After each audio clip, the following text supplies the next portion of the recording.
गणपति बापा पधारो, विघ्नो हमारा निवारो। गणपति बापा पधारो, विघ्नो हमारा निवारो।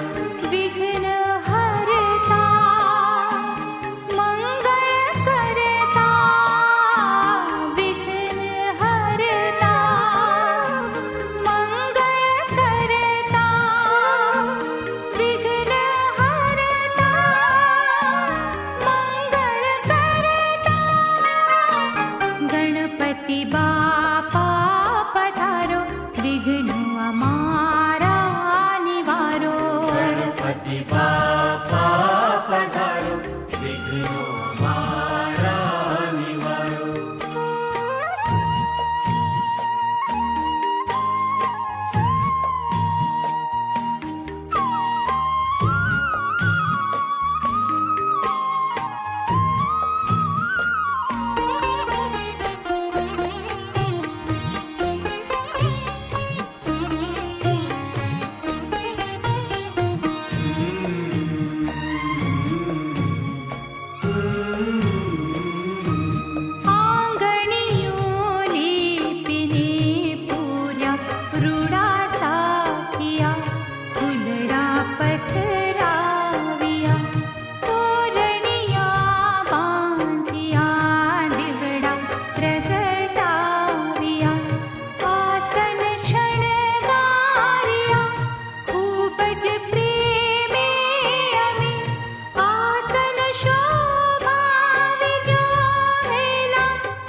समर्पयामि। चारुरे तिलकं ललाटपटले, वक्षस्थले कौस्तुभं, नासाग्रे वरमुक्तिकं करतले, वेणुकरे कङ्कणं, सर्वाङ्गे हरिचन्दनं सुललितं, कण्ठे च मुक्तावली, गोप स्त्री परिवेष्टितो विजयते, गोपालचूडामणि।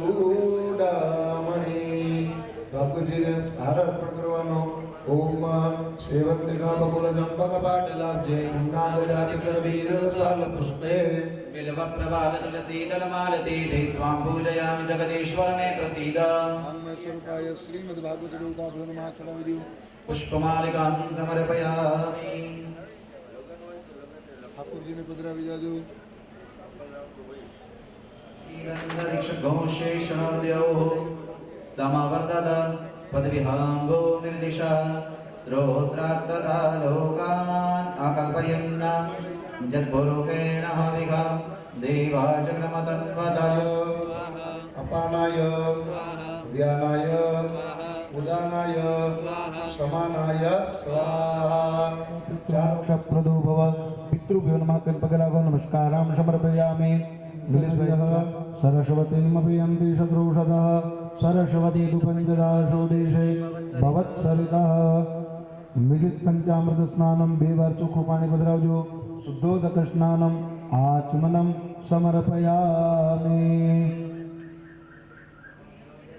अथ वस्त्रवेष्टनम नड़छड़ीनो टुकड़ो त्याग कुंकुमं प्रतिगृह्यताम. पितृभ्यो नमो नमः. गंधम समर्पयामि. चोखा पधरावजो. अक्षताश्च सुरश्रेष्ठ कुंकुमाक्ता सुशोभिता मया निवेदिता भक्त्या गृहाण परमेश्वर. पुष्पम समर्पयामि. બધા બે હાથ જોડી અને પ્રાર્થના કરો કે હે ભગવાન, અમારા સમસ્ત પિતૃદેવનો ઉદ્ધાર થાય, એમનું કલ્યાણ થાય એવા રૂડા આશીર્વાદ આપો અને સર્વ પિતૃઓને वसन्तं हृदयारविन्दे भवं भवानी सहितं नमामि. कर्पूरपूरेण मनोहरेण सुवर्णपात्रादरसंस्थितेन प्रदीप्तभाषा सहसङ्गतेन नीराञ्जनं ते जगदीश कुर्वे. मङ्गलं भगवान् विष्णु मङ्गलं गरुडध्वज मङ्गलं पुण्डरीकाक्ष मङ्गलाय तनोहरि. सर्वमङ्गलमाङ्गल्ये शिवे.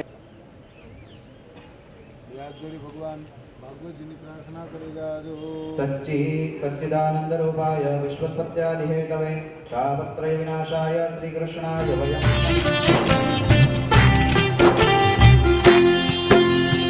ॐ नमो भगवते वासुदेवाय वासुदेवाय हरि वासुदेवाय. ॐ नमो भगवते वासुदेवाय वासुदेवाय हरे वासुदेवाय.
દારિદ્ર્ય મિટાવ્યો દૈત્યોનો નાશ નસાવ્યો.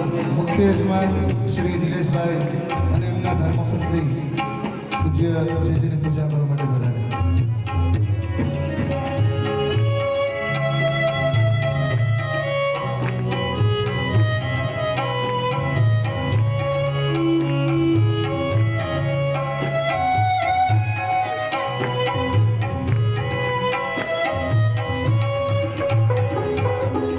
બોલે શ્રી વલ્લભાધીશ્વરી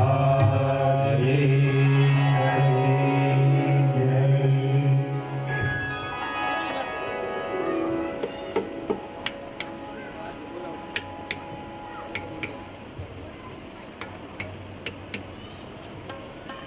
ખૂબ જ સત્સંગ અનુરાગી ભાઈઓ અને બહેનો,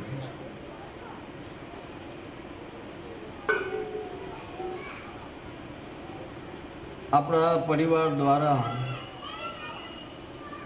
અને પરિવારના પૂર્વજો અને વડીલો દ્વારા કંઈ કેટલાય સત્કર્મો થયા હોય એનું જ આ પરિણામ હોય કે આપ લોકો વારંવાર શ્રીમદ ભાગવતના સાનિધ્યમાં આવો છો. નહીં તો પ્રભુની કૃપા વિના આજના સમયે શક્ય નથી. આપણે જોઈએ છીએ કે સંપત્તિ આવે છે ક્યાંથી એ સસ્પેન્સ છે ને જાય ક્યાં એ સસ્પેન્સ છે, એવી સ્થિતિ છે. તો એ સંપત્તિનો 1 રૂપિયો પણ સારા કામમાં લગાડવો કે ધર્મના કાર્યમાં વાપરવો એ એની કૃપા હોય તો જ આજે શક્ય બન્યું છે. આપ લોકોની સંપત્તિમાં એ અલૌકિકતા હશે કે જેને કારણે શ્રીમદ ભાગવતનું આયોજન થયું છે, કે જેમાં ભગવાનની વાતો છે, એ ભગવાનના ભગવદીઓના ચરિત્ર છે, જેમાં ભક્તિનું સ્વરૂપ આપણને સમજાય છે. શ્રીમદ ભાગવત માટે કંઈ કહેવું એટલે સૂર્યનો પરિચય આપવા જેવી વાત છે. સૂર્ય ઉગે એને કોઈ પરિચયની જરૂર ના હોય એમ શ્રીમદ ભાગવતને પણ કોઈ પરિચયની આવશ્યકતા નથી. આપણે માત્ર ગુણાનુવાદ કરી અને આપણા કાન, આપણી જીહવા, આપણી રસના ને પવિત્ર કરીએ છીએ, એને પાવન કરીએ છીએ. શ્રીમદ ભાગવત તો સમુદ્ર છે. આપણા આચાર્યોએ કહ્યું છે કે અમૃતનો સમુદ્ર છે. કામધેનુ કયો, કલ્પવૃક્ષ કયો, જેવો જીવ કોઈ પ્રવાહી ભાવ એના હૃદયમાં છે. પ્રવાહ ભાવ એટલે એવો ભાવ કે લૌકિકમાં હું સુખી થાઉં અને મારા બધાય દુઃખ દૂર થાય. તો અત્યારે જુઓ તો આખી દુનિયા વિશેષ કરીને આ ભાવને લઈને જ બેઠી છે. બધાને સુખી થવું છે, કોઈને દુઃખી થવું નથી. એવા વિરલા તો કોક હોય. દાખલા તરીકે એક્ઝામ્પલ આપણા શાસ્ત્રોમાં છે કુંતીજી. કુંતીજીએ દુઃખ માગ્યું હતું અને એનું કારણ એના બેઝમાં ભક્તિ જ હતી. એમનું ભક્ત હૃદય હતું. કુંતીજીએ દુઃખ માગવાનું કારણ એ હતું કે જ્યારે જ્યારે પણ દુઃખ પડે છે ને ત્યારે પ્રભુની હાજરી હોય છે. એટલે કે આપ અમારી રક્ષા કરવા માટે પધારો છો, એટલા માટે દુઃખ જોઈએ છે કે આપનું સાનિધ્ય મળે. તો આવો પ્રવાહ ભાવ અગર કોઈને છે કે મારું, એટલે કે કુંતીજીથી ઉલટું અત્યારના સમયમાં કે હું સુખી થાઉં, મારા દુઃખ દૂર થાય, તો એ ભાગવતજીના કેટલા બધા અધ્યાયોમાં એ છે કે આનો પાઠ કરવાથી તમને આ ફલ મળે, આનો પાઠ કરવાથી આ ફલ મળે, આનો પાઠ કરવાથી આ ફલ મળે. ત્યાં સુધી કે કોઈની સાથે કોર્ટ કેસ કદાચ થયો હોય તો એનું નિવારણ પણ શ્રીમદ ભાગવતમાં છે. એમાં જીતવું હોય તો એના પાઠ કરો તો એમાં પણ તમને ન્યાય મળે. હવે કોઈનો ભાવ મર્યાદા છે. એટલે કે આ સુખ દુઃખ છે એ આપણા શરીર સાથે લાગેલા છે. જેમને આત્મબુદ્ધિ જેને કહેવાય એ સિદ્ધ થઈ ગઈ હોય એમને પછી શરીર અને આત્મા બે અલગ દ્રષ્ટિથી એ જોવે કે નહીં, આ જે કંઈ કષ્ટ પડે છે, દુઃખ પડે છે, તો મારા શરીરને પડે છે, મને કોઈ પડતું નથી. અને એ આત્મબુદ્ધિ સિદ્ધ થાય, એ દ્રષ્ટિ સિદ્ધ થઈ ગઈ હોય ત્યારે જ જપ તપ એટલા કરી શકે ને. આજે જુઓ તો ખૂબ ખૂબ વર્ષોના વર્ષો સુધી એ તપ કર્યા રાખે, પ્રભુનું જપ કરે, તપ કરે, તો એમને કંઈ કોઈ અધ્યાસ નડતા નહીં હોય, એમને ભૂખ નહીં લાગતી હોય, એમને નિદ્રા નહીં આવતી હોય, એમને કોઈ જે શરીરની મર્યાદાઓ આપણી છે કે 5-6 કલાક બેસીએ એટલે પગ દુખી જાય, કમર દુખી જાય, તો એ કંઈ પ્રોબ્લેમ એમને નહીં થતી હોય. કેમ નથી થતી? એનું કારણ એ છે કે એમને એ આત્મબુદ્ધિ સિદ્ધ થઈ ગઈ છે કે હું અલગ છું અને મારો આત્મા અલગ છે. મારા આત્માને કોઈ કષ્ટ નથી પડતું, એને તો ભગવદ નામ લેવાનો આનંદ જ આવે છે. આ કષ્ટ બધું મારા શરીરને પડે છે, તો શરીરનો ઉપયોગ તો ભગવાનને મેળવવા માટેનો જ છે. શરીરનો ઉપયોગ તો એમની સેવા માટે જ છે. શરીરનો ઉપયોગ તો એમના પ્રાપ્ત કરવા માટેના સાધનો માટે જ છે. એવી બુદ્ધિ જ્યારે સિદ્ધ થાય અને કે વારંવાર જન્મ લેવા પડે છે, કોઈને કોઈ કામના લઈ અને આપણે મૃત્યુ પામીએ, એ વાસનાની ગંધ આપણી સાથે આવે અને ફરી પાછા નવા શરીરને આપણે ગ્રહણ કરીએ છીએ, ધારણ કરીએ છીએ અને ફરી પાછા આ જન્મ લઈએ છીએ. તો એમાં કંઈ નવું નથી. ભગવદ્ ગીતામાં ભગવાન કહે છે કે અર્જુનને કે તારા તો તને મારા આવા હજારો લાખો જન્મ થઈ ગયા છે, તને યાદ નથી, મને બધા યાદ છે. આપણને યાદ ના હોય કે આપણે શું ઉકાળીને આવ્યા ગયા જન્મમાં, અને હવે ફરિયાદ કરતા હોય કે ભગવાન કેમ આવું કરે છે. એટલે એક કર્મના સિદ્ધાંત ઉપર ભગવાને આ જગતને રાખ્યું છે કે જે જેવું કરે એવું ભરે. આ નોર્મલ એક પ્રોસેસ છે જગતની. એમાં અપવાદ ઘણા હોય છે. કોઈ ભક્ત હોય તો ભગવાન સ્પષ્ટ એનો પક્ષપાત કરે છે કે જે મારો અનન્ય છે, જે મારા જ શરણે છે, જે મારું જ વિચારે છે, જે મને જ ચિંતનમાં રાખે છે, તે મારો પ્રિય છે અને તેના પ્રત્યે મને પક્ષપાત છે, એમ ભગવાન સ્પષ્ટ કહે છે. પછી એ ગમે તેવો હોય ત્યાં સુધી ભગવાને એનો પક્ષ ખેંચ્યો છે તાકાતથી.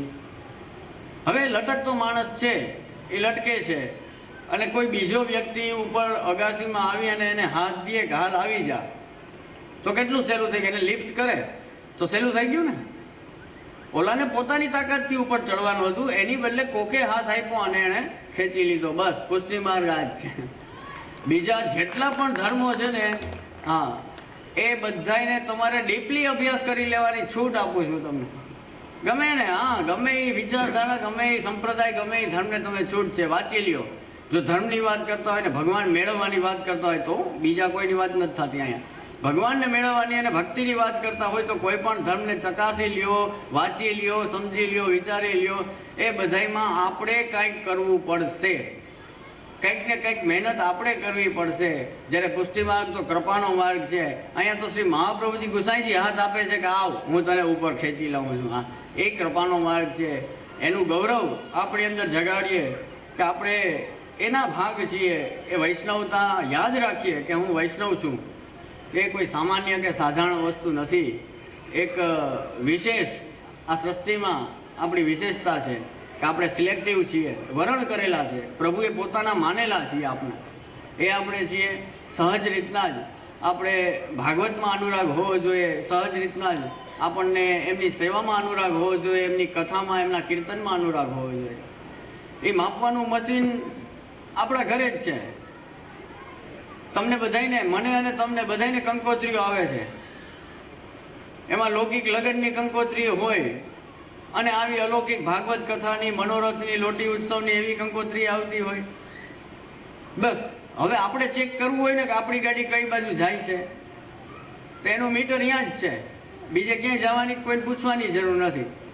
આવી અલગ અલગ અલગ અલગ કંકોત્રીઓ આપણા ઘરમાં આવતી હોય, કઈ કંકોત્રીને જોઈને આપણને ખરેખર હૃદયમાં હરખ થાય એટલે સમજી લેવાનું કે આપણી ગાડી એ બાજુ જાય છે.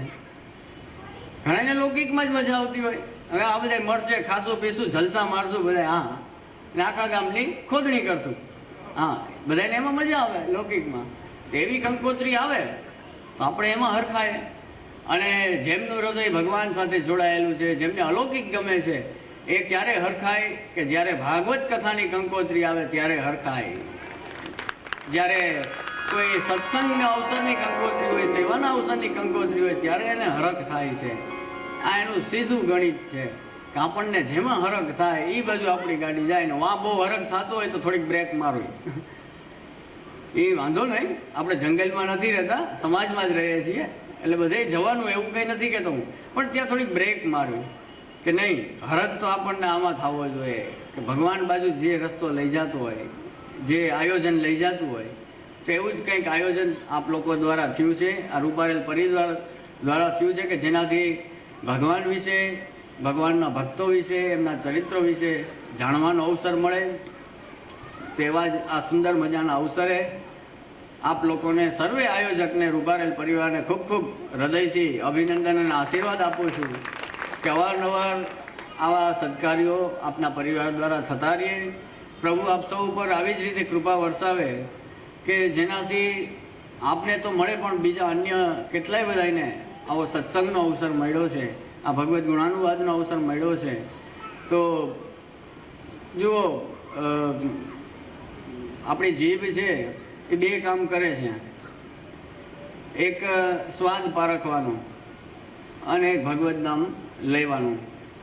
તો એ જ જીભને આપણે અલૌકિક બનાવી હોય તો કોઈનું ખરાબ બોલવાનું બંધ કરીએ અને ભગવાનનું રટણ જીભથી કરીએ, આ નિંદા બંધ કરીએ અને પ્રભુનો સત્સંગ થાય, પ્રભુનું નામ બોલાય, કીર્તન બોલાય, એવું કંઈક કરીએ. અને એમાંય જેને સરસ અવાજ આપ્યો હોય ને ભગવાને, એ તો કૃપા કહેવાય બહુ, કે જેને ગળું સારું આપ્યું હોય. એનાથી વધારે કૃપા થાય કે જેને રાગની કંઈક ખબર હોય, એમણે તો ખૂબ આનંદ લેવો જોઈએ. આ લે જ છે જો આ બધા સંગીતવાળા ને ઓલા લેતા હોય એવું નથી, પણ એના આનંદમાં આના આનંદમાં બહુ ઘણો ફરક હોય. તો ભાગવત વાંચવાનું કારણ એ કે આપણને ભગવાન વિશે સમજાય. તો મહાપ્રભુજી કહે છે કે શાસ્ત્રમ અવગત્ય મનોવાગ દેહી કૃષ્ણ સેવ્ય સ્મર્તવ્યશ્ચ, કે શાસ્ત્ર જોઈને પછી એમને આડેધડ નહીં, શાસ્ત્ર જોઈને, ભાગવત જોઈને પછી ભગવાનની સેવા અને સ્મરણ કરવું. તો જેમ આ લોકો સંગીતમાં આનો આનંદ આવે છે, પણ આમના આનંદમાં ઓના આનંદમાં ફરક છે. એકવાર અમારે ગામડામાં મનોરથ હતો, અહીંયા બિચારા એની રીતના કીર્તન કરતા હતા, એટલે મને આગ્રહ કર્યો કે આપ કીર્તન કરો.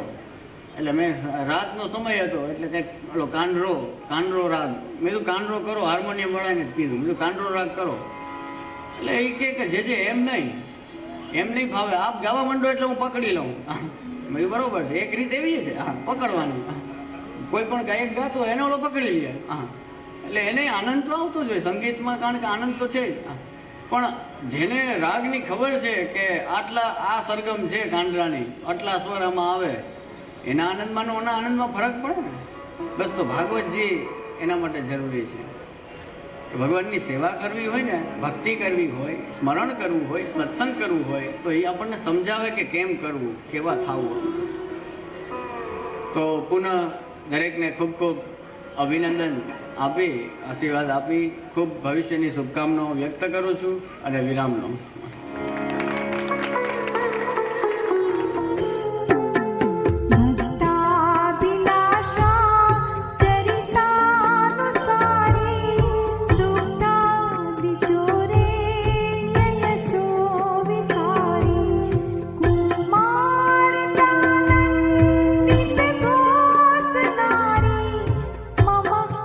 प्रभु श्री गिरिराज धारी, मम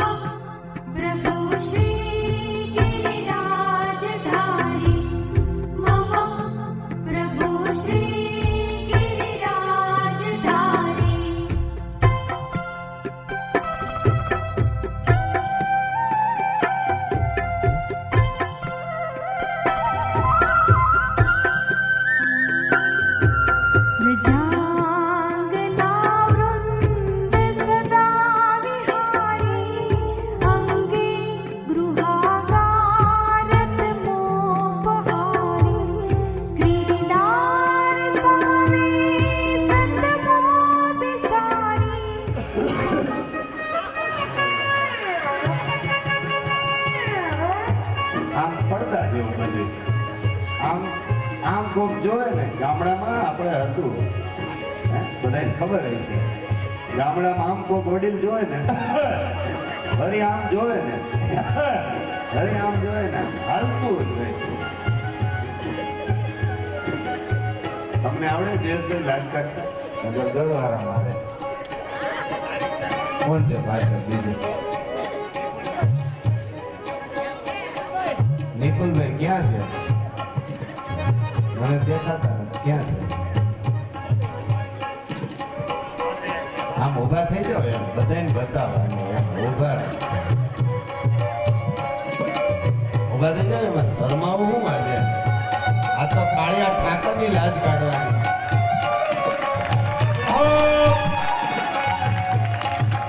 આ બે જણાને કઈ ખારી ફૂલડી આપો ને.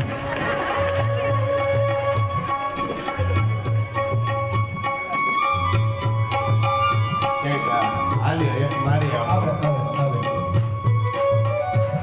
અરે એક આવી જો.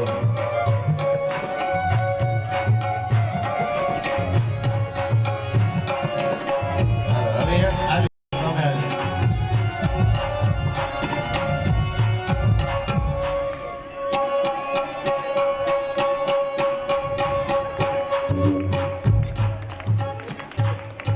હા જો આ ભાઈ કર્યું ને જયેશભાઈ, એવું મંગલભાઈ તમે કરો.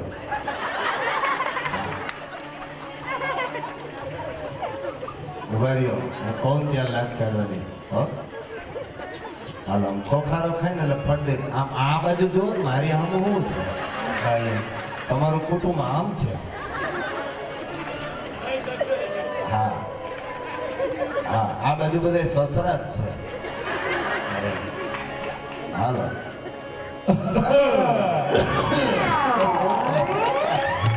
રાખો રાખો, જો ફોટો બોટો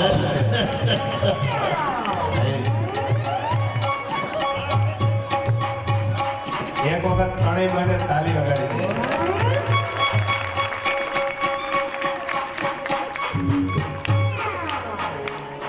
આમ ત્રણેય શરમાતા હતા તેવા જાણે નવી દુલ્હન નો હોય.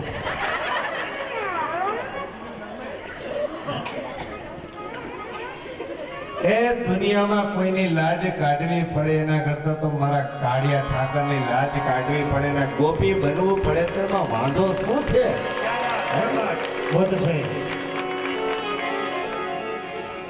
મેં તો મેરે નારાયણ કી પગ ઘુંઘરું બાંધ મીરા નાચી છે. તારે લેતો આજે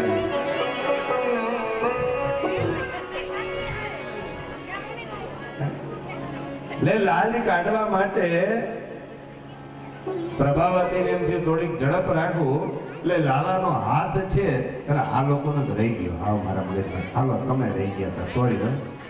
હાલો બધા આ વિડીયો ભાઈ આવ્યો હતો કે મારું ધ્યાન નહોતું. હાલો બધા કાઢો તો એકવાર ઝડપથી. આમાં બહુ વાર ન લાગે લાજમાં. બેનોને ફટફટ આવડતો જ હોય.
આજુબાજુમાં લાલાને બધા ફેરાઈને ઊભા રહી જાઓ એટલે એમ લાગે કે એક મટકી ફોડી આવે ટોળકી થઈ જાઓ ટોળકી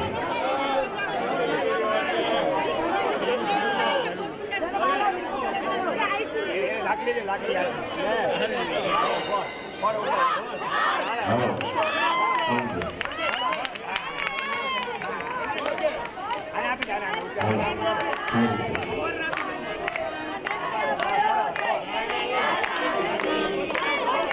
ચોરી ચોરી માખન ખાઈ ગયો રે યશોદા કે લલનવા ચોરી ચોરી માખન ખાઈ ગયો રે યશોદા કે લલનવા ચોરી ચોરી માખન ખાઈ ગયો રે યશોદા કે લલનવા ચોરી ચોરી માખન ખાઈ ગયો રે યશોદા કે લલનવા ચોરી ચોરી માખન ખાઈ ગયો રે યશોદા કે લલનવા ચોરી ચોરી માખન ખાઈ ગયો રે યશોદા के ललनवा मैंने उससे पूछा कि नाम तेरा क्या है मैंने उससे पूछा कि नाम तेरा क्या है मैंने उससे पूछा कि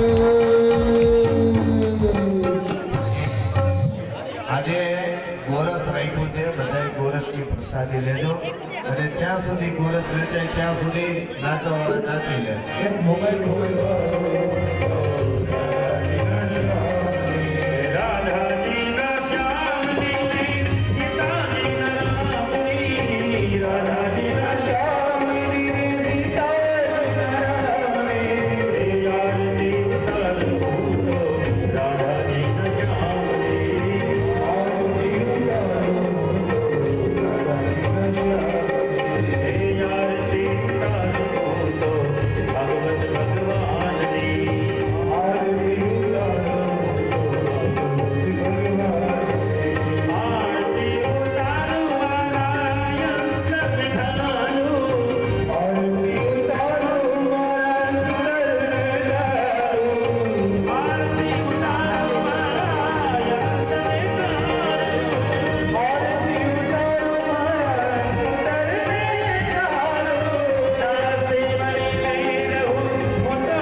પાછળ જવા દો એક નીચે રાખી દો હાથમાં ચોખા રાખી દો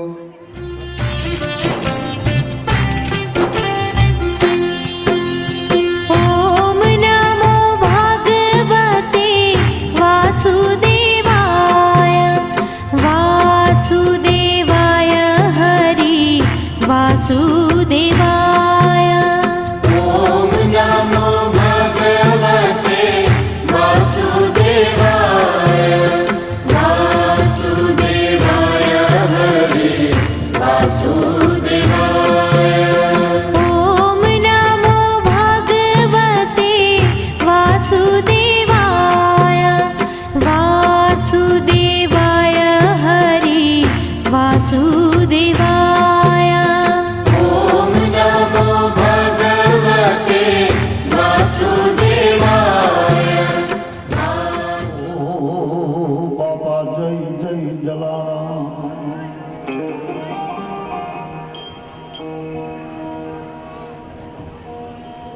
આંગણે સમગ્ર રૂપારેલ પરિવાર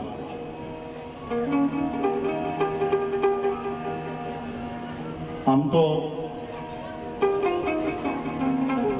મોહાળે વિવાહ હોય અને મહાપુરુષ થયું ને ભોજનની મજા કંઈક સાહેબ જુદી આવે કલાકારના બધા વાઘા મારે ગાડીમાં ઉતારીને આવ્યો છું કલાકાર તરીકે કોઈ નહીં પણ મારો જીગરી મિત્ર અમારે મામલતદાર માન્ય રૂપારેલ સાહેબ એના એક હોકારા ઉપર અહીં હાજર થયો છું સાહેબ. આંધળા કેમ ખખડતા રહ્યો તો ખબર પડે કે દૂધ દોણામ જાય કે છે.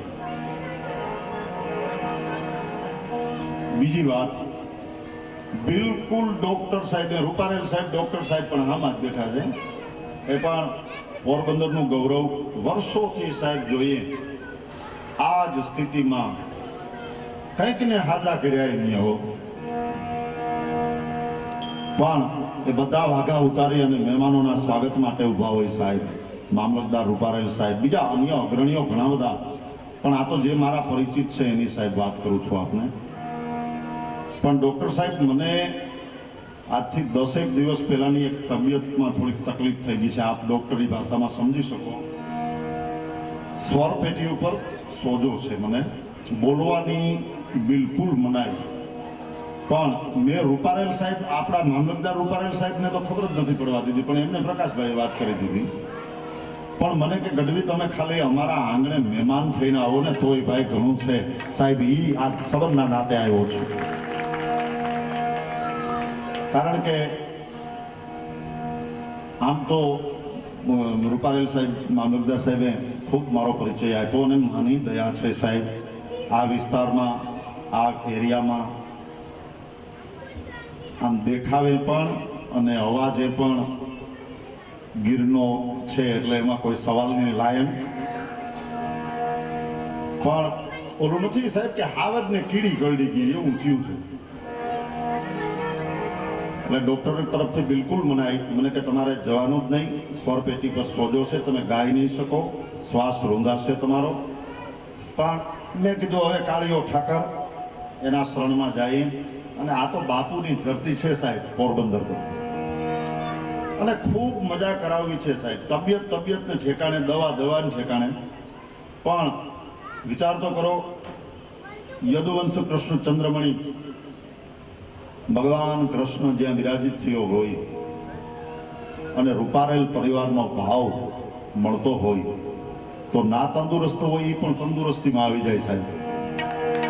મને ખૂબ માન છે તમારા પ્રત્યે, પણ કવિના શબ્દોમાં, માના શબ્દોમાં કહું, અમારા જેમ રૂપારેલ સાહેબે મારો પરિચય આપ્યો, રૂપારેલ સાહેબને અમે તો અવારનવાર ડિસ્કસ કરતા હોઈએ. અને અમારા મુરબ્બી રાણાભાઈની ઓફિસ, રાણાભાઈ શીડા, લોક સંસ્કૃતિનું ઘરણું આપણું, પોરબંદરનું ગૌરવ.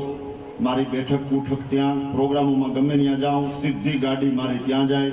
રૂપારેલ સાહેબને એની ટાઈમે ફોન કરીએ સાહેબ, કામ પડતા મૂકી અને આ માણસ વયો આવે. એના પ્રત્યે ખરેખર દિલથી કહું, તમારા હમ મને બહુ વાલા લાગો છો, એ બહુ વાલા લાગો સાહેબ, મને બહુ વાલા લાગો છો, એ તમારા હમ મને બહુ વાલા લાગો છો. પણ એ જાતું કરીએ, પણ પેલા ઘણી બધી વાતો કરવી છે. બાપાના પરચાની વાત કરવી છે, જલારામ બાપા વિશે પણ બોલવું છે, કૃષ્ણ વિશે પણ બોલવું છે, અને થોડીક વાર ખુશી હસીના દાંત પણ કઢવાના છે. રાત થોડી વેશ જાજા, પણ પહેલા યાદ કરીએ કાળિયા ઠાકરને અને આપણા કાર્યક્રમની શરૂઆત કરીએ.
કૃષ્ણદાસ સ્વામીના લખ્યું છે ભગવાન શિવના તાંડવમાં.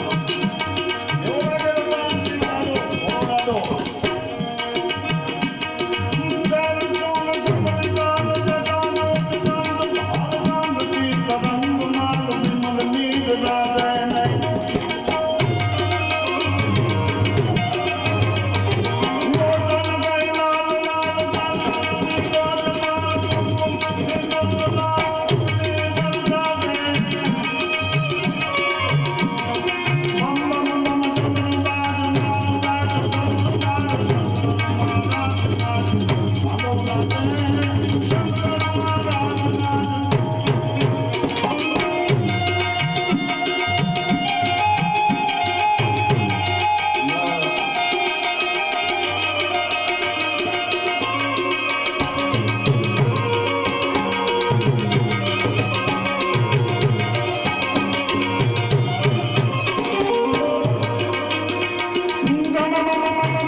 વાત થઈ સાહેબ, પણ આ જીવ જ્યારે કૃષ્ણનું આરાધન કરતો હોય અમારા ચારની શૈલીમાં એનું વર્ણન કર્યું છે.